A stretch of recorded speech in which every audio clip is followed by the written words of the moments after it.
In today's video, I'm going to teach you how to act human in ChatGPT 2026 full guide. We'll start by getting you into the right place. Open your web browser and head to the official ChatGPT website.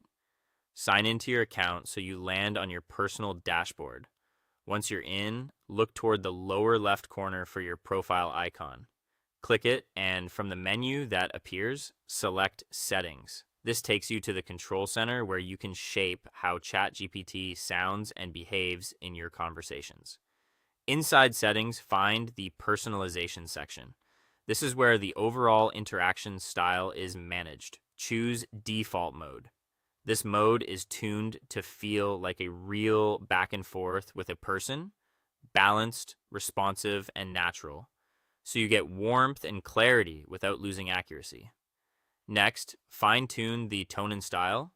Scroll to the tone customization area to decide how ChatGPT phrases its responses. Select casual if you want a relaxed, friendly cadence with everyday wording and helpful use of contractions. It's still professional, just less stiff. If you ever need a more formal voice for work or academic writing, you can return here and switch tones as needed. Now let's verify your changes. Click the ChatGPT logo to return to the main interface and start a fresh chat.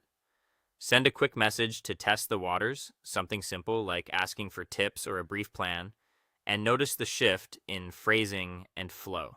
If the conversation doesn't feel different right away, refresh the page or open a new thread, since older chats can carry earlier context.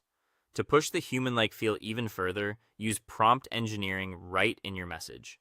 Add specific instructions that shape the dialogue structure. For example, you could say, speak casually, keep answers concise, and ask one clarifying question before giving advice. You can also specify pacing, empathy, or formatting preferences. The more concrete you are, what tone to use, what to prioritize, what to avoid, the more tailored and lifelike the responses become. Think of it as setting guardrails so the conversation stays in your preferred lane. Finally, revisit these choices from time to time. OpenAI regularly refines system behavior and may introduce new personalization options. A quick review every so often ensures your setup still matches how you like to talk. And that is all for today. A few simple adjustments can completely transform your AI experience into a more conversational and human-like interaction. Thank you so much for watching, and I will see you in the next one.